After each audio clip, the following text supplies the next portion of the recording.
Last week on the channel, we broke ground on my new trail, Stone Starlet. We cut in the top section of the trail, sculpted the jump, had my first crash on the trail,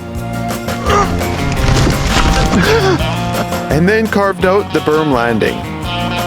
But today, it's time to bring things up a notch. Directly after the last berm is a prime spot for a drop. And since the planned rating of the trail is black with double black features, we'd better make it a big one. So before we do anything, Bobby and I need to plan out the drop. And after a bit of measuring and chat, we decide that the drop will be about 7 feet high and about 14 feet long.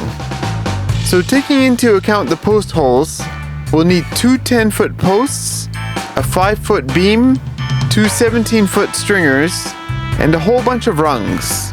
We can then use some offcuts to brace the whole thing. Now going to the hardware store would cost a pretty penny, and the results would be inferior by BC standards. So like most wooden features in British Columbia, we'll be sourcing the wood from the forest we're working in. And the wood we'll be using from the forest is cedar. It's rot resistant, and when it's split into rungs, it has good grip. Chris and Bobby, who have been working on the portion of trail above mine, have already been harvesting a fallen cedar in their area. So we'll use some of that tree. To get started, I'll make the rungs that we'll use for the riding surface. The best part of the tree for this is at the base of the trunk, near the root plate. This part of the tree has never had any branches growing here, and as a result, there will be no knots here. The only problem is the way the tree fell with the tree next to it. I'll have to take out the left side since I need both sides to be open to allow for my smaller chainsaw. And after a bit of back and forth, I made it through.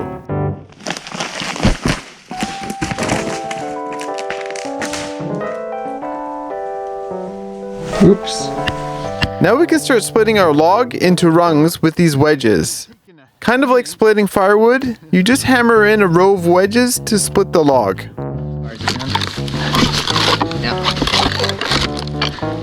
Oh, nice. First one split. Then hammer in another row to create a plank. Oh, it's so satisfying. You may be wondering, why not just use a chainsaw to make perfect rungs? Oh yeah. Well, splitting them actually creates a grippier surface for your tire to bite into. In fact, the surface renews itself as these strands pull off. Meanwhile, Yuka's been moving the rungs to Bobby's truck for easier transport to the trail. The next day, we came back to work on the posts, stringers, and beams. We'll start with the 17-foot stringers. We used the same tree from the day before, but just further up the trunk. And since we're using part of the trunk where the branches grew, there's going to be knots in the lumber. We won't be able to split it into straight sections as easily as we did with the rungs.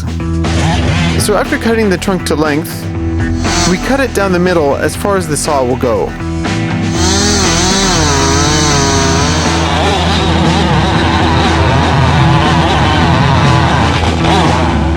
Then we used the wedges to start splitting it the rest of the way. And with a little prying help from some rungs, and the chainsaw to cut through some of the knots, we finally got our trunk into 2 pieces. I'm on the tree fell. Oh, there it is. Yeah. It's cool, right? Nice, yes, it's cool. This is gonna be the drop. We then repeated the process to turn the halves into quarters.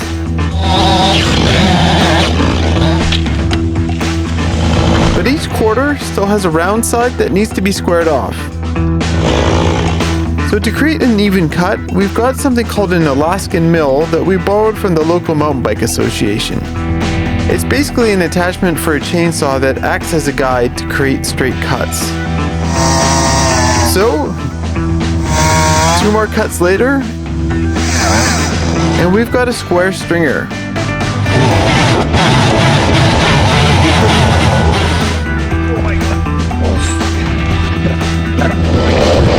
Repeat the process for the rest of our pieces. And we've got some beautiful rot-resistant lumber in the right dimensions for our drop. With a drop so large, we needed to create a long, safe landing.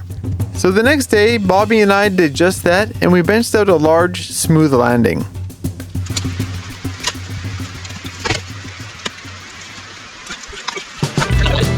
And another day later, it was finally time to assemble our new drop.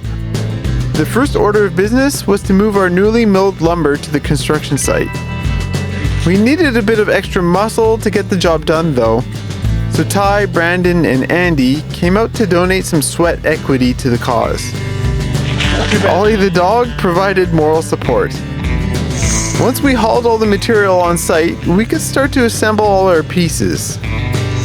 Bobby dug some holes about 2 feet deep, placed the posts in, and braced them together. He and Andy filled the holes with dirt and packed the soil down with some rungs as they filled them in. We put one of the stringers in place to get an idea of height, and at the same time, the weather turned for the worse. Bobby trimmed off the top of the posts and notched out the top to give the beam a place to sit. The beam got notched out as well, placed on top of the posts, and got nailed into place. We then used some offcuts as braces for strength. Next, we placed the stringers on top and made sure they were pointing in exactly the right direction. Now we can give it a riding surface, but since all the rungs are in different shapes and sizes, it's important to place them in an order that will allow the bike to roll smoothly. I nailed down the rungs, and Bobby added some more bracing. Just one more final touch, and the drop is pretty much done. The only problem now is that the rain and hail has turned the landing into a muddy mess. It's not in any condition for first sends. So, a week later, Yuka and I came back to a dried out forest. This spot's a bit soft. It's finally time to see if we actually built this thing properly. I'll be riding my Forbidden Druid, and this is the biggest drop I've ever attempted with this bike. But it's not so much the bike I'm worried about, it's me. I've been known to overthink stuff in the past and let things get to me. But I've done much larger drops than this, and it should be well within my abilities. It should be easy. One last look, and I should be ready to go.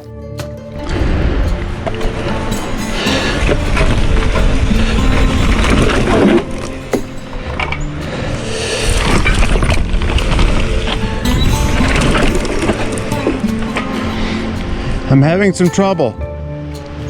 It's pretty easy though, it should be fine. This isn't going well. The fact that I'm the first one hitting this means that there's a lot of unanswered questions. Just how fast do I go? How much do I pull? When should I release the brakes? I don't know the speed. I feel like I'm gonna go way too fast, too far. But it's a big landing. My experience riding these types of features should have prepared me for this, but it's really gotten into my head. It's not far. But I've developed a few strategies to get over hurdles like these. Okay, I'm gonna go to the top again. You can do this. Come on, you can do this. Just let it roll off. It's smaller than Bentonville, smaller than Fade to Black, probably the same as the A-line rock drop. Okay, come on, Eric, you can do it. Come on.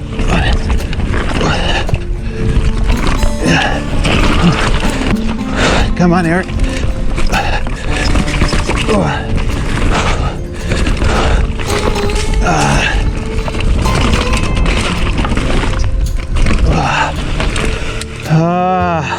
Damn it, Eric. Oh, it's not even that big. Okay, time for another strategy. It's time to pull out the big guns. Hailing from Yuka,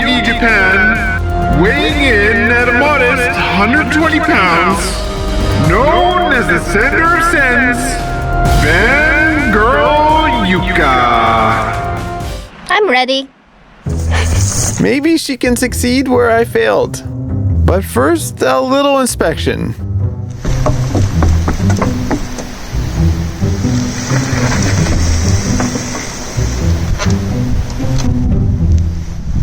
Nobody has done it. That's the issue. Yeah. I guess just the speed. I feel like I'm gonna overshoot. Yeah, that's what I'm worried about it too, but if you overshoot, you're gonna be fine.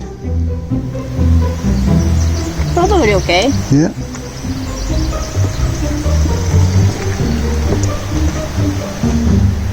I'm nervous. It's normal. My feeling is just dead or alive right now. Okay.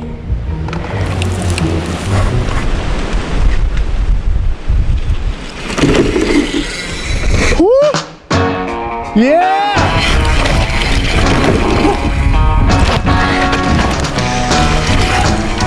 I sent too much! You went deep! That was scary.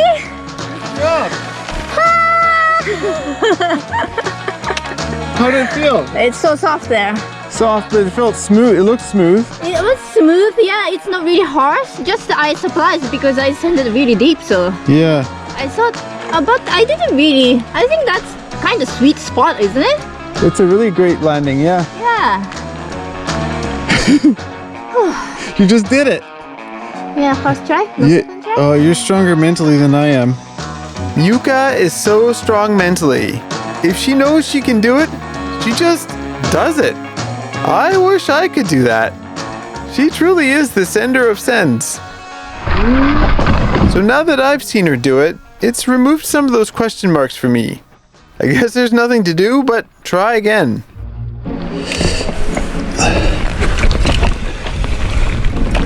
Oh my god. Yeah. Okay, here we go.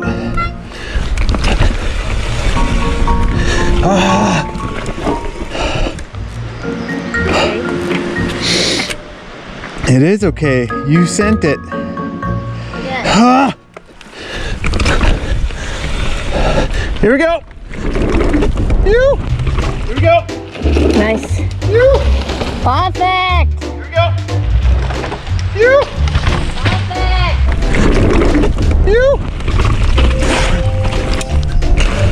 Sick. That was perfect. Oh yeah, I landed way higher than you, huh? Is it? Yeah, look at my mark. Oh yeah, you landed the perfect spot. Good job. It's really easy. It works perfect. You wanna do it again? Yeah. The funny difference between Yuka and I is that once I've done it, I'm completely confident and I can do it over and over again without anxiety. But with Yuka, though she has the mental fortitude to hit it first, she's still nervous to hit it again afterwards. But I'm super happy the drop is working the way I expected. In fact, it's really smooth, forgiving, and easy to ride. We still may tune it by removing a rung or two off the end since you have to brake a little going into it. But we'll wait to see how the trail works as a whole after everything beds in. But one question remains. What should we call the drop? Should we name it after Yuka since she sent it first?